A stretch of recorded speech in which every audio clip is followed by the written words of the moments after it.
Cortesamente di Felice Granisso, recita Gennaro Sansoni.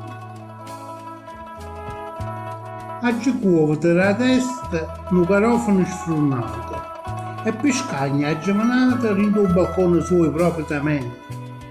Ne era poco che la mamma nata, un mazzo di rose te belle acconciate, come dovrò con l'arte misurare i mestieri, un coppo, un biglietto dove c'è scritto sotto giardine mie, modestamente.